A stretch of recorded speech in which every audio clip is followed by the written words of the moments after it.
भाई आप लोग देख रहे हो कि यहाँ पे शेयर मार्केट लगातार 3-4 महीने से गिरता ही जा रहा है, गिरता ही जा रहा है, ठीक है। और कोई तो शेयर तो उठ रहा है, लेकिन बहुत सारे शेयर जो लगातार गिर ही रहे हैं, ठीक है। तो आज इस वीडियो में इसी बात पे डिस्कशन करने वाला हूँ कि कोई भी शेयर या फिर पूरा शेयर मार्केट एक ही साथ कैसे गिरता है, ठीक है।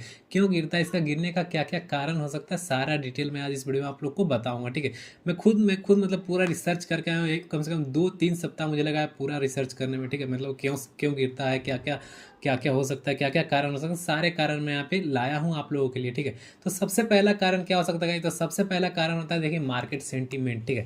देखिए जैसे कि क्या हो रहा था, अभी 2 साल से लगातार जो इंडियन मार्केट है वो लगातार यहाँ पे मतलब बुल में था, ठीक है। अब बेयर में आया। बुल मतलब क्या होता है, मतलब लगातार ये प्रॉफिट पे प्रॉफिट ही दे रहा था, प्रॉफिट पे प्रॉफिट ही दे रहा था, ठीक है। प्रॉफिट पे प्रॉफिट दे रहा है। तो देखो, बहुत सारे जब बहुत ज़्यादा प्रॉफिट मिलता है तो बहुत सारे लोग क्या सोचते हैं कि मैं अपना प्रॉफिट बुक कर लेता हूँ, ठीक है। जैसे मुझे 100 मतलब मैंने किसी शेयर पे 1 लाख रुपये लगाया और उसका मुझे 2 लाख या 3 लाख मिल गया, तो उसके बाद मैं क्या सोचूंगा कि वो शेयर में वापस ले लेता हूँ, नहीं तो कहीं वो नीचे ना गिर जाए, ठीक है। तो ये होता है गाइस कि मतलब बहुत ज़्यादा अगर बुल रन हो जाता है तो उसके बाद बेयर मार्केट आता है एक बार, तो मतलब ये मान के चलो तो बेयर मार्केट ही चल रहा है, ठीक है। और दूसरा कारण क्या है गाइस, दूसरा कारण है न्यूज़, ठीक है। बहुत बार यहाँ पे न्यूज़ आता है कंपनी के बारे में कि ये कंपनी कुछ ऐसे काम कर दी, या फिर ये कंपनी, जैसे कि अडानी ग्रुप के बारे में आते रहता है हमेशा, तो उसका शेयर हमेशा कभी डाउन जाता है, कभी अप जाता है, कभी डाउन जाता है। जैसे कि भी लगातार देखिए 1 महीने से डाउन जा रहा है। अमेरिका से कोई न्यूज़ आया था, उसके कारण यहाँ पे देखो, यहाँ पे लगातार डाउन जा रहा है, ठीक है। तो ये होता है न्यूज़ गाइस। और बहुत बार बहुत ही बढ़िया कंपनीज होती है उसका भी शेयर डाउन जाता है, क्यों? क्योंकि वो कंपनी का फेक न्यूज़ फैल जाता है, ठीक है। बहुत बार फेक न्यूज़ फैला देते हैं लोग कि उसका शेयर नीचे आ जाए, उसके बाद वो लोग जो लोग फेक न्यूज़ फैलाते हैं वो लोग वो शेयर बाई कर लेते हैं। उसके बाद जो लोग सेल करते हैं उनको घाटा हो जाता है और उनको प्रॉफिट हो जाता है, ठीक है। तो फॉल्स न्यूज़ भी कारण उस शेयर गिरता है, ठीक है। और पूरा का पूरा शेयर मार्केट कैसे गिरता है, तो पूरा का पूरा शेयर मार्केट तब गिरता है जब, देखिए, जैसे कि जीडीपी जो ग्रोथ होता है, जीडीपी ग्रोथ जो होता है, जो अनुमान होता है, जैसे हर देश का जीडीपी ग्रोथ का अनुमान हो रहा है, ठीक है। तो जैसे इंडिया का भी जीडीपी ग्रोथ का अनुमान होता है, तो अगर जो उस अनुमान दर से नीचे आता है, जैसे कि 6% का जीडीपी ग्रोथ अभी मान के चलो इंडिया का चल रहा है, और अगर जो जीडीपी ग्रोथ मात्र 5% है, तो उससे भी शेयर मार्केट पे प्रभाव पड़ता है, ठीक है। और साथ ही साथ अगर जो कोई देश में युद्ध हो रहा है, या फिर किसी देश से हमारा रिलेशन खराब हो जाए, या फिर हाँ, पेट्रोल या डीजल के दाम बढ़े, मतलब अगर जो एक पेट्रोल या डीजल का दाम बढ़े, फिर भी इससे भी मार्केट लगातार नीचे आता है, ठीक है। और देखो ये चौथा कारण क्या है, चौथा कारण है पॉलिटिकल रीजन, ठीक है। पॉलिटिकल,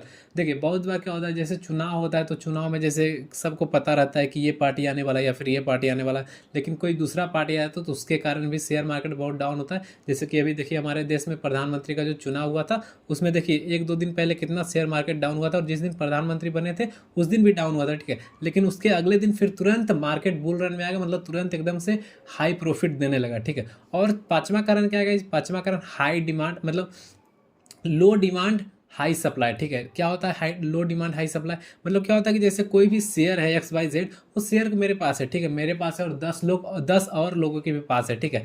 तो मैं क्या करूंगा, अगर जो वो शेयर लगातार नीचे जा रहा है, या फिर कोई कारण से मुझे पैसे की जरूरत है, मैं उसको शेयर को बेच रहा हूँ, तो क्या होगा, उस शेयर को मैं बेचूंगा, लेकिन उसको अगर जो खरीदने वाला कम रहेगा, जैसे बेचने वाला 10 लोग और खरीदने वाला 3 लोग है, या 4 लोग है, या 5 लोग है, ठीक है। तो क्या होगा, वो शेयर का ऑटोमेटिक दाम क्या हो जाएगा, नीचे आ जाएगा, ठीक है। कोई भी चीज़ का अगर जो डिमांड लो रहता है तो उसका प्राइस ऑटोमेटिक नीचे आता है, ठीक है। ये होता है guys। और छठा कारण क्या है, छठा कारण होता है कंपनी का, मतलब कंपनी का मैनेजमेंट, ठीक है। मैनेजमेंट या फिर जो उसका डाटा आता है, 3 महीने पे हमेशा डाटा आता है, ठीक है, कोई भी कंपनी का, कि वो कितना प्रॉफिट कर रहा है, कितना प्रॉफिट जनरेट कर रहा है, या फिर कितना रेवेन्यू बना रहा है, ठीक है। ये सब डाटा आता है। अगर जो उसमें कम ग्रोथ रहता है, कम कुछ कुछ उसमें प्रॉब्लम आता है, तो उसी के कारण, उसके कारण भी उस पार्टिकुलर शेयर नीचे आता है, ठीक है। और साथ ही साथ अगर जो उसके अंदर जैसे कोई नए MD बनते हैं या फिर CEO बनते हैं, तो अगर जो उस CEO का या अगर हिस्ट्री अगर जो सही नहीं रहा, तो भी उस स्टॉक वो स्टॉक नीचे आता है, ठीक है। तो ये सब बहुत ही मामूली कारण है गाइस। तो देखो, अगर आप और अगर जो आप लोग सोचते हो कि जब भी शेयर मार्केट गिरता है तो हमें पता क्यों नहीं चलता कि शेयर मार्केट क्यों गिरा, तो देखो, किसी को भी नहीं पता है कि कौन सा शेयर कब गिरेगा और क्यों गिरा है, ठीक है। हाँ, आप लोगों को पता चलेगा कब, जब शेयर मार्केट पूरा गिर जाएगा, उसके बाद फिर से उठ जाएगा, तो आप लोग को पता चलेगा अच्छा ये कारण है। तो देखो, शेयर इसीलिए कहा जाता है कि शेयर वैसा चुनो जिसमें क्या होगा, मतलब आप लोग को ज़्यादा प्रॉफिट ना हो, लेकिन कम प्रॉफिट हो, लेकिन बढ़िया से हो, ठीक है। मतलब बढ़िया शेयर रहे जिसका मतलब फंडामेंटल मजबूत हो, यहाँ पे उसका CEO मजबूत हो, कंपनी का हिस्ट्री भी बढ़िया रहे, ठीक है। तो ऐसा शेयर में आप लोग इसीलिए इन्वेस्ट करो। तो आज का टॉपिक कैसा लगा, जो अच्छा लगा होगा तो वीडियो को लाइक करो, वीडियो को शेयर करो, और चैनल पे नहीं हो तो सब्सक्राइब करो, क्योंकि मैं ऐसे ही वीडियोस डालूंगा अपने, मतलब जो जो न्यू बंदे आते हैं शेयर मार्केट में उसके लिए, ठीक है।